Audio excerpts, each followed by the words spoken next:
Hello class, this is my case study number 3 video about Dollar Tree Logistics.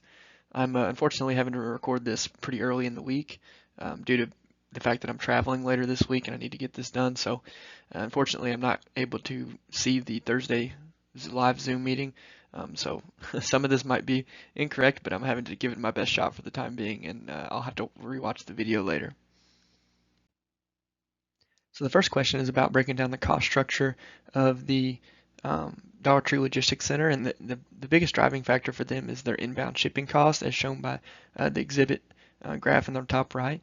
So the inbound costs could be reduced by a variety of factors, but just by utilizing the principle of the graph in the bottom right, we can kind of infer that by increasing the number of distribution centers, they may be able to reduce some of those inbound shipping costs, considering that they're the biggest factor of their total cost structure. It would lead us to believe that there may be some opportunity as they continue to increase the number of distribution centers to lower this this cost point. However, the outbound costs could also be decreased as we continue to increase the number of distribution centers until we get to a certain point where not only is utilization decreasing probably across all of your distribution centers, but also the inbound costs can start to inflect. At some point, there's an inflection point where the costs start to increase because you have too many distribution centers to try to coordinate at once. So there is some balance there that's difficult to fully understand without a little bit more detail, but I would then think that Dollar Tree is probably already operating at that balance point, and this case study is looking into potentially increasing the number of distribution centers by one. So I don't think kind of freely incrementally increasing all their distribution centers is necessarily their best move, or else this wouldn't be such a unique case study. So their second biggest cost center is the distribution costs, and I think those could be reduced with some better utilization, which I'll talk about on the next slide. So the second question is about utilization of the distribution centers and why it's so key to unlocking some more potential cost savings and improved efficiency. So utilization is simply just the output of a facility over the capacity that facility is designed to be able to handle. So if a distribution center is producing fewer units than they're capable of handling, the utilization rate then decreases as they decrease output. And we can see from the Exhibit 6 data that the variable costs at each distribution center seem to be close to the same, regardless of the size or the number of units that's necessarily being produced, which would lead us to believe that things like labor and utilities and things like that are probably close to the same at each facility. So this would then have us look at the fixed costs. So the fixed costs from Exhibit 6 are showing an interesting kind of linear correlation with utilization. So you can see the graph to the bottom right I created from the data of the fixed costs from each automated distribution center and the corresponding utilization rate.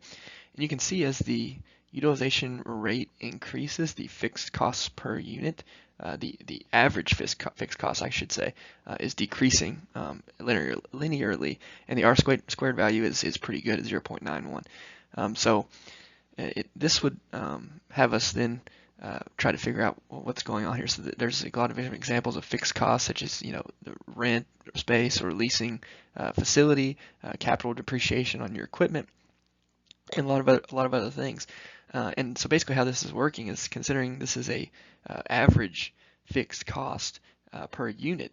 As your output is steadily increasing, but your fixed costs have already been set as when you purchased a facility or purchased equipment or other assets. So as you continue to increase that output, your fixed costs remain constant. Therefore, your average cost per unit for fixed costs is decreased. So, and I actually got some information for the graph from the top right from a previous class, BA 511, the microeconomic theory course, where it talks about a lot about marginal costs and average total costs. And you can see there is this kind of point as you're increasing output where average total cost continues to decrease and then eventually slowly starts to increase as time goes on. So in this case, as from the data from the bottom right, you can see that our fixed costs are going down as utilization is going up. So this would lead us to believe that we have some opportunity to continue to increase output, to continue to go further down that average total cost curve until we start to get more towards the bottom of the inflection. So then the other part of the question was, are there other strategies they could use to further improve their supply chain efficiency? And I think there's a lot of different things they could implement, of course, but shipping consolidation could be one. Reduce the number of total overall deliveries.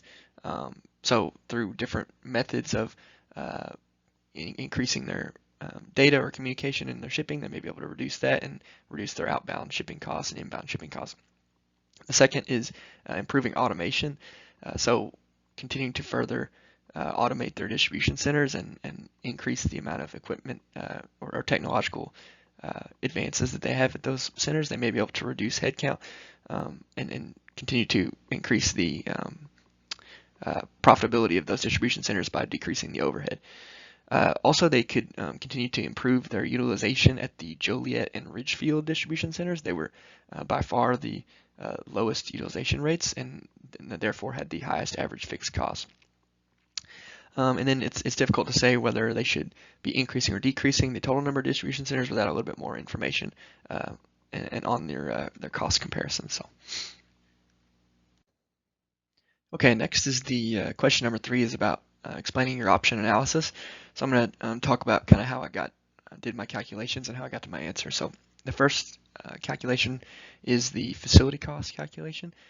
So to calculate this, you basically had to utilize the expected cartons to be processed and kind of multiply by the average total cost, unit cost per carton to then get the total facility cost. So the issue here was you didn't know what the fixed or variable or total costs were for these situations.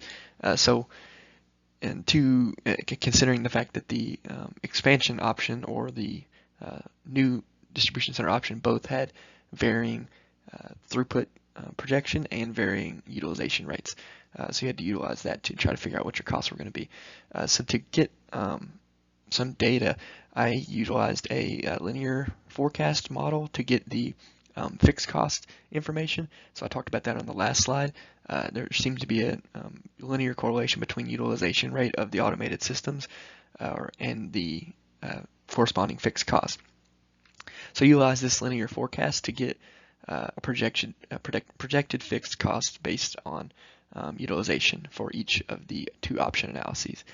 And then the variable costs seem to be no considerable correlation between the variable costs and the other data of the distribution centers. So I just utilized just an average variable cost structure from all of the automated DCs, which was I think $0.18 per carton. So by finding these costs, I was able to calculate the total facility cost for both option 1 and option 2. And the facility costs, the key factor here is that they are increasing as the utilization rate is decreasing. So in the cases where we utilize a higher percentage of our production capacity, our facility costs are decreasing. So the next calculation is the outbound transportation cost calculation. And we actually had to do quite a bit of some kind of complicated math to get to this point. So basically you have to take the amount of stores serviced multiplied by the average deliveries for each store per year to get the total number of deliveries per year, and then take that total deliveries per year and divide by the number of deliveries per truck trip. This gave you the number of trips per year that your trucks were doing. Then you needed to calculate how far these trucks are traveling. So you had to do the way I calculated it was the miles from the distribution center to the first store was the 180 or something like that miles. So I multiplied that by 2 to get like a kind of there and back distance, and then also added on the miles per adjacent store multiplied by how many adjacent stores that truck is normally going to, which was like 3.7 total stores per trip. So 3.7 minus 1 is 2.7, kind of alternate stores from the initial store. So that's how I figured out the miles per trip, and then took your trips per year that you just calculated in your miles per trip and multiplied them together to get miles per year, and then multiply by cost per mile to get cost per year. So it's hard to elaborate in a video, but that's kind of the math I did, and I utilized a $1.66 cost per mile data from the Briar Creek facility for both options, since it was the kind of facility in the northeast that was going to be similar to the new Connecticut facility. So I think that $1.66 was appropriate to utilize. So I described how I got to my cost calculations. So my final answer is that option number 2 was the most cost effective with the information that was provided. So we didn't have any considerations to inbound transport costs or inventory costs.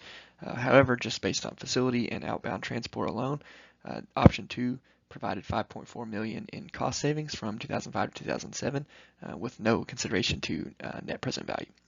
So the biggest driver of this was the discrepancy in outbound transportation costs. And the last portion of the assignment was to do a sensitivity analysis.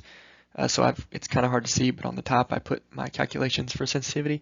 So it was asked for us to look at sensitivity of options based on the projected production rate or demand going to be processed at the distribution centers. So first, I decreased the expected processing rate of cartons by 10% over 2005 to 2007, and then it still very clearly yielded option 2 as being more cost effective, even more so than in the original demand structure. And then I increased the expected demand rate by 20%, and then this narrowed the gap a little bit, but still option 2 was very clearly the more cost-effective option. So the biggest driver of this was the outbound transportation costs. Since in option 2, we're only traveling, your trucks are only traveling 9 million miles per year versus 14 million by just expanding the previous distribution center. So if you were able to reduce the transportation costs outbound on option 1, it would narrow this gap. But due to this reason, option 2 was more cost effective. So thank you.